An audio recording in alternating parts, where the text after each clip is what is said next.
Sim, a arte de contar histórias ela é milenar, né? Há muito, muito tempo. Os registros mais antigos que a gente conhece, que a gente pesquisa, vêm lá do continente africano. O Oriente trabalha muito com a questão da narrativa há muitos e muitos anos. O continente asiático também, mas os africanos, algumas regiões do continente, existem os griots, que são os mais antigos, os anciãos, que contam histórias e por meio das histórias vem esse conhecimento, vem um conselho. Então a arte de contar histórias, que perpetua por tanto tempo, ela também tem um pouco dessa função, desse instrumento de aprendizagem, dessa multiplicação de conhecimentos. Uma sabedoria nata, né, que vem dos antigos, que passa de geração em geração, e atualmente também a gente vem sentindo e vem vendo quantas pessoas estão buscando esse encontro, esse olho no olho, a troca de ideias, a troca de conhecimentos, esse verdadeiro compartilhar, né, o estar perto, o estar junto. Então, com certeza, uma troca de conhecimento, de informação, de vivências, de experiências e principalmente de sabedoria, porque você não tem que ter ali um título, um diploma, um certificado, não é? Mas você tem que ter essa experiência, essa vontade de contar histórias, esse contato com a palavra, esse contato também com ouvir o outro e aí recontar aquilo que você escutou, que você gostou, que você quer transmitir para as pessoas. Então, realmente é um instrumento muito grande mesmo de aprendizagem, de troca de informações e de encantamento, né? Porque você se emociona, você se diverte, você acredita naquilo que você está ouvindo. Então é maravilhoso que essa arte continue, que a palavra continue perpetuando até os dias de hoje.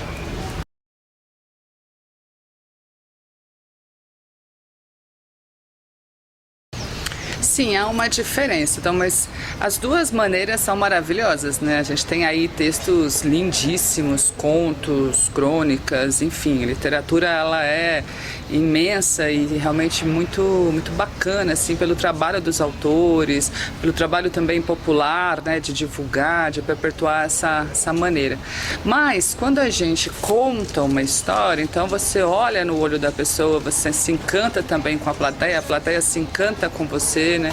Então existe uma diferença que é a presença do narrador. Então como que esse narrador de histórias ele se coloca a favor da história, né? Como que ele ali lida com esse brilho no olho, como que ele lida com o contato com a plateia e ao mesmo tempo como que ele lida com a história.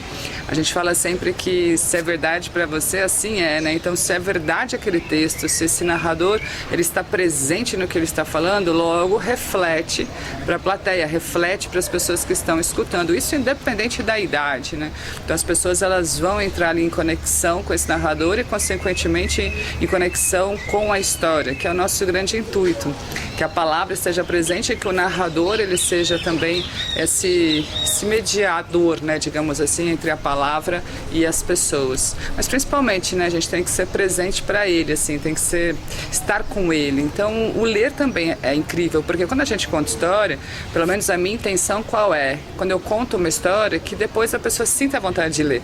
Talvez reler essa história que eu fiz uma adaptação, ou talvez ficar ali estimulado em ler outras histórias, e quem sabe até contar, não é?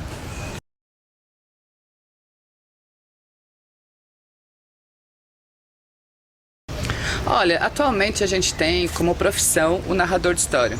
E aí a gente vai valorizar o perfil de cada contador, né? Então tem gente que gosta de contar histórias com as linguagens artísticas, que também é muito legal, muito bacana. As artes, as linguagens vão servindo à história e ao narrador ao mesmo tempo. Então tem gente que gosta de contar com música, tem gente que gosta de contar trazendo alguns recursos teatrais, tem gente que gosta de contar trazendo movimentos da dança. Então as linguagens elas estão presentes. O que a gente precisa entender é que quando a gente conta uma história, eu não estou fazendo uma peça de teatro, eu não estou fazendo um musical, eu não estou fazendo um espetáculo de dança, né? Eu estou usando essas linguagens a favor da narrativa. E aí também tem gente que senta ali e começa a contar uma história, como faziam os antigos, né? Vamos contar um caos, vamos contar uma história. Então não existe assim uma regra para contar história, um padrão de contador de história, mas existe o seu jeito de contar a história e a sua intenção em contar uma boa história.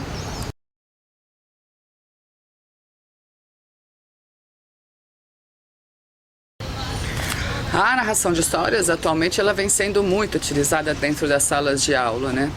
E esse processo ele é muito importante porque é uma maneira de aprender se envolvendo com o texto, independente da competência, independente da disciplina, independente do que você estiver trabalhando, seja geografia, seja física, seja português, não importa.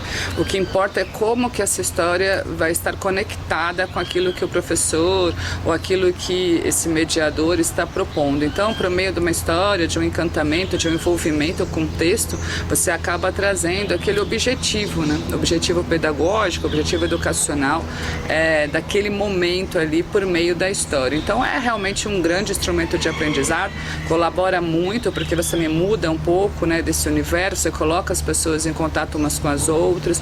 Então a gente trabalha aí não só a questão do texto, da palavra, mas também do envolvimento, da convivência. Então a narração de história, ela é realmente, mais uma vez, um instrumento de aprendizagem, mas em todos os sentidos, né? Principalmente nesse da interlocução, da inter-relação entre as pessoas. Isso de qualquer idade, você continua aprendendo sempre. Aliás, né, a narração de história, a gente tem aí nas pesquisas o histórico da narração de histórias que eram contadas para as crianças dormirem, histórias de ninar. Mas também a gente pode relembrar aqui a Sherazade, né, as Mil e Uma Noites, que salvou a vida contando histórias, porque o sultão sempre queria saber o que ia acontecer depois, né? Então, essa magia mesmo, esse encantamento, né, de querer saber o que vai acontecer, de ficar ali envolvido com a história, ao mesmo tempo te traz um relaxamento, te traz uma paz, né? A presença de quem está contando a história com você, então faz com que você tenha esse adormecer, digamos, de uma maneira mais lúdica, mais prazerosa, e também contato com o outro, né, quem se dispõe a contar uma história para você. Isso independente da idade, a gente pensa muito na questão das crianças, mas também a gente tem os adultos, quem não gostaria, né, de ter uma boa história ali, e também principalmente dos idosos, né, que hoje é um grupo que vem pedindo essa troca de histórias, é um grupo de pessoas, né, que faz parte da vida, mas que tem muita experiência, que também quer contar histórias e também quer ouvir histórias, e por que não essa presença em todas as idades. Então as histórias de ninar, as histórias para dormir ali, né, esse contato no final da noite, principalmente para os pais também que chegam do trabalho e aí não tem esse contato com a criança durante o dia, né? Então é uma maneira também, mesmo que ele seja pequeno, mas o que vale é a qualidade desse encontro.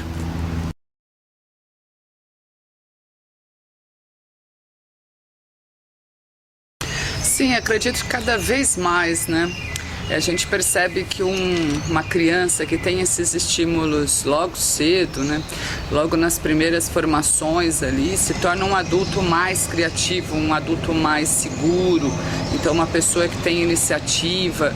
Então tudo que puder ser ali, né, trabalhado com essa criança por meio, né, a história é um meio de trabalho, muito melhor. Então, estimular esse pensamento, fazer com que ela conclua a história, que ela participe da história, que ela crie durante a história, imita sons durante a história. Então, realmente só vai colaborar para que essa criança, esse adolescente, jovem, adulto, enfim, toda a sua vida tenha, né, essa segurança. Eu vejo até mesmo na questão de exposição, como que essa pessoa, logo depois, ela fica muito mais segura do que ela vai falar, segura do seu próprio corpo, tendo domínio daquele espaço, e a gente percebe que vem logo da formação. Então, um adulto, né, que tem uma infância, que tem uma escola que estimula essas possibilidades, ele é uma outra pessoa, é muito diferente daquele que não tem esse estímulo, que não teve essa experiência, né, nessa fase educacional. O quanto que essa pessoa ela se torna insegura, preocupada com o que os outros vão falar, o que os outros vão dizer, sempre se questionando, se autocriticando. E eu percebo que vem justamente dessa formação. Então, aquele que tem esse estímulo, que tem essa facilidade, essas oportunidades, realmente tem uma chance muito maior assim, de aprendizado e condição social, cultural, artística, independente de lugar onde mora, de questão financeira, é uma questão mesmo da pessoa, sabe? Dela se olhar e acreditar no que ela pode fazer. E eu vejo assim claramente que vem de uma formação e dos estímulos logo nas primeiras formações educacionais, logo na primeira infância.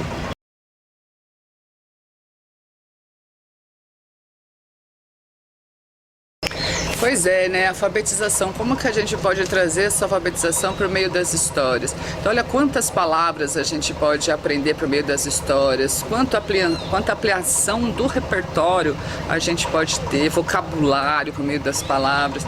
Quantas vezes eu vou contando uma história e a gente contextualiza uma palavra porque a pessoa não conhecia essa palavra, não conhecia aquele bicho, de repente, que era personagem da história. Isso acontece muito.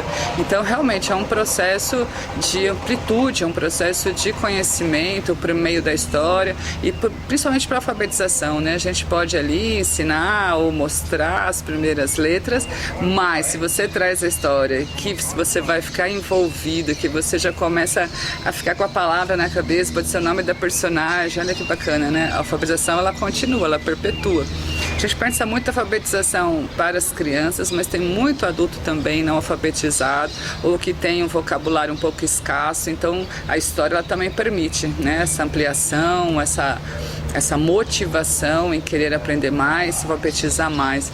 E penso também a alfabetização escrita, mas também uma alfabetização estética, por exemplo, né, de visual, uma alfabetização corporal, então de você também olhar conhecer outras possibilidades, né, de expressão. Então alfabetização em todos os sentidos.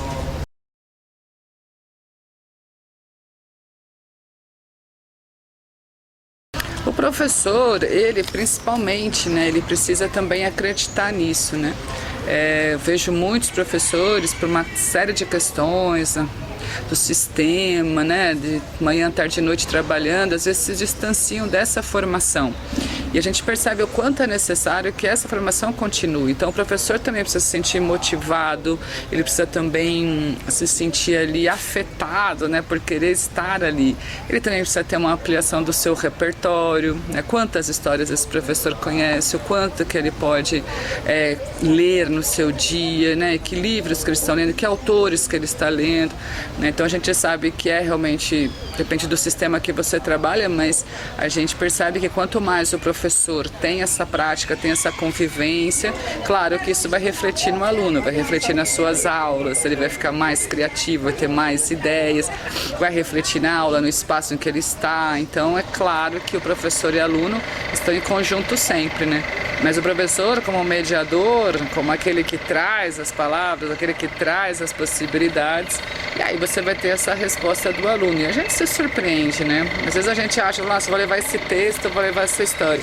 Mas de repente o aluno fala, eu também tenho, eu também escrevo, eu também tenho uma poesia, eu também... Eu falei, nossa, né? De repente você fala, uau, né? Tem um talento aqui na sala, mas a gente só acaba descobrindo desde que você proponha uma atividade, proponha, né? Esse valor da narrativa também, esse valor do texto, e a gente tem essa resposta. Mas o professor e o aluno realmente são grandes descobridores e grandes surpresas acontecem. Mas, gente, precisa ter predisposição, né? Precisa realmente dessa pesquisa para poder transformar esse espaço da sala de aula, o mesmo espaço da escola, né? Se tiver uma árvore ali, já dá para contar uma história ali no caule dela, né? Sei lá, um espaço aberto de repente. Enfim, é uma grande costura, mas é esse professor que vai puxando os fios.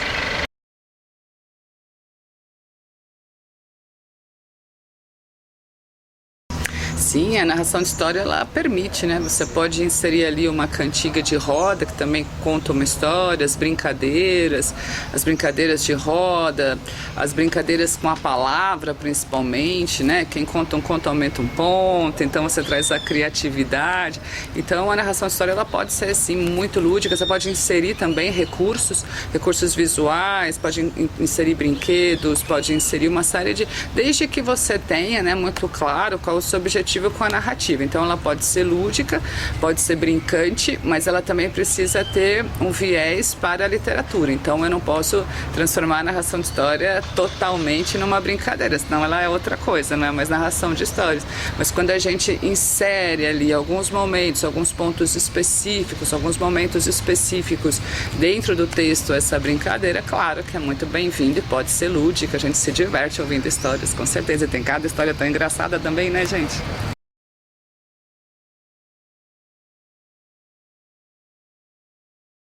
A gente já vem falando a respeito estimular os idosos a contar as suas próprias histórias é um bem máximo hoje, né? Imagina uma pessoa que tem muita história para contar, que tem ali tanta vivência, né? E ao mesmo tempo o ouvir, ter alguém para te ouvir. Então, quando os idosos contam uma história, eles estão ali articulando, né, pensamento, memória, conexão de ideias, né, começo, meio e fim. Então articula muito, né?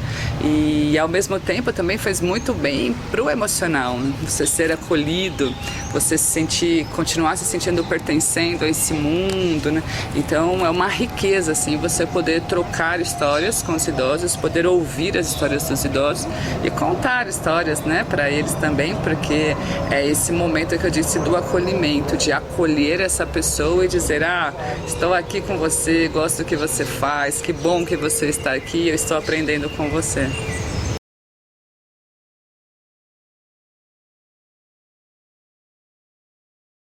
Pois é, acho que essa palavra afetividade, ela é muito importante, né? Com o que eu me afeto e com o que eu posso afetar o outro, nesse sentido emocional, de acolhimento, né? De carinho também, carinho com a palavra, carinho com aquilo que você vai, cuidado com o que você vai preparar para o outro, né? Então esse processo, como eu disse, ele não é só o ler e o escrever, né? Mas também é um processo de acolhimento, né? A pessoa se sente segura, se sente protegida e aí, consequentemente, se sente capaz.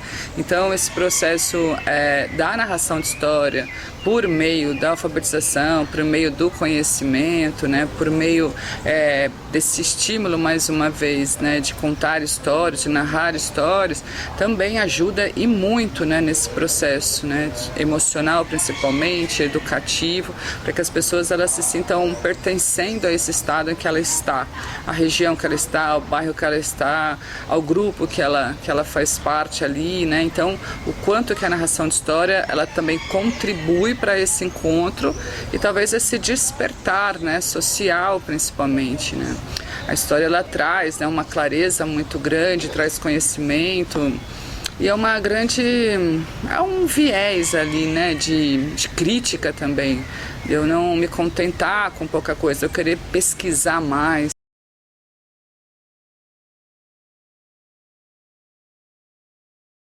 A gente vem vivendo já há algum tempo essa era, né, a era da internet, que facilita muito assim, a nossa vida, é uma grande fonte de pesquisa, mas ao mesmo tempo também as pessoas às vezes se distanciam desse contato. Eu vejo hoje que muita gente, né, trabalha ou posta, né, publica os seus textos. Eu vejo muitos blogs, né, mesmo as redes sociais também como uma maneira, uma fonte ali de ideias, né, de muitas vezes de desabafos em si, mas também vejo muita coisa boa, muita poesia, muita literatura. Então depende muito do que você está filtrando, depende muito do que você está pesquisando. Eu acredito que as pessoas ainda não, grande parte ainda não entendeu a chance que você tem com a internet, né, de conhecer tanta coisa na palma da sua mão ali, no seu telefone, no seu smartphone, enfim. Mas você tem essa chance de entrar em contato com a palavra o tempo inteiro. Agora depende de como que você utiliza. Eu vejo como uma grande fonte, mesmo tendo ali, né, tanto a escrita como a oralidade. As pessoas hoje têm muita coisa do ouvir. Isso também é bacana que vem acontecendo com os podcasts, principalmente. As pessoas estão cada vez mais ouvindo, né, as notícias, também histórias, as músicas que também têm uma história, né? Mas a escrita também é muito presente, então eu percebo muito alguns blogs, alguns posts, que as pessoas têm esse cuidado. Então acho que pode ajudar sim, pode ser uma grande ferramenta. Agora depende do estímulo que você tem, do seu interesse e quem sabe aqui, né, você não se sinta motivado a pesquisar, conhecer esses autores, esses comunicadores e também, né, por que não você se expressar por meio de uma rede, por meio de uma plataforma. Acho super válido, necessário e é uma era que a gente vai viver por muitos e muitos anos, então a gente tem que ir transformando e se ocupando do que ela pode nos oferecer. É sempre a nosso favor, eu penso, né? E aí publicar e multiplicar isso para que as pessoas também possam chegar até essas publicações e conhecer esses outros lados, essas outras possibilidades. Eu acho que é um grande feito.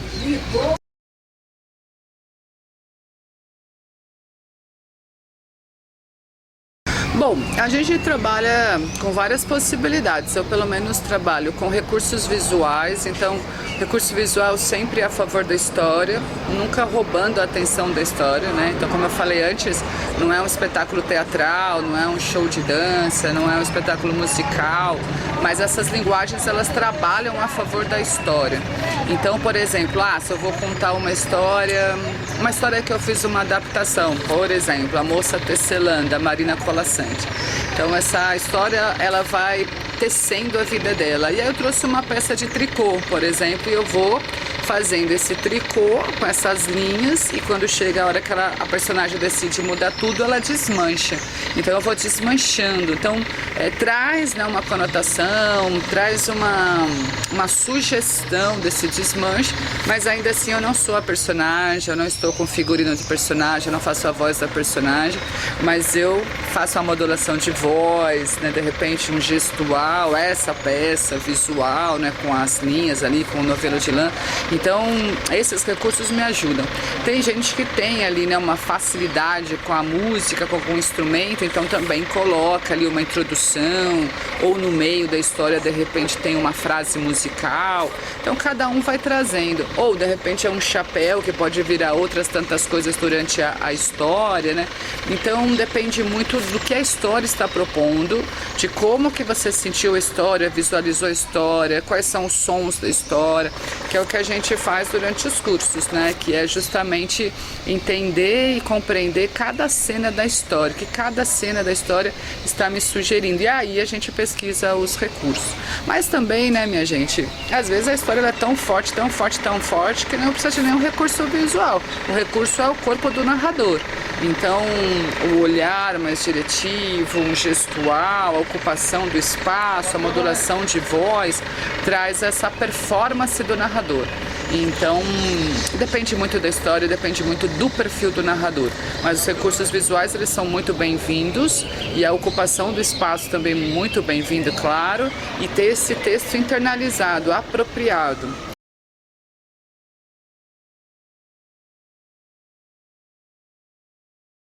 Pois é, a linguagem corporal também vai entrar em composição com o texto. Então, a sua presença, né? Como que você está presente nessa história. E aí vai refletir na plateia, vai refletir em quem estiver ouvindo essa história. E aí, mais uma vez, né, a consciência corporal, como que você olha para o seu corpo, como que você tem esse domínio, essa autonomia no seu corpo, e mais, como que a história está dentro do seu corpo, né? E como que você também está diante dessa plateia. Porque às vezes você conta uma história várias vezes, você já tem essa história com você, mas tem plateia e plateia, né? Às vezes a plateia está muito disposta, às vezes a plateia está ali mais questionadora, e como que você encanta, como que você conquista essa plateia diante do espaço que você está. Então essa consciência corporal, ela é muito importante, sim, e quanto mais você estiver bem com você, tiver essa possibilidade, essa segurança e esse gosto em contar. Tudo que a gente já conversou aqui, essa vontade em contar história, essa vontade em ter o texto com você, acreditar na força da literatura, acreditar na força das histórias dos autores, da cultura popular, da sabedoria que vem da nossa terra, dos antigos principalmente, né? Faz com que a sua narrativa seja muito mais verdadeira, com certeza.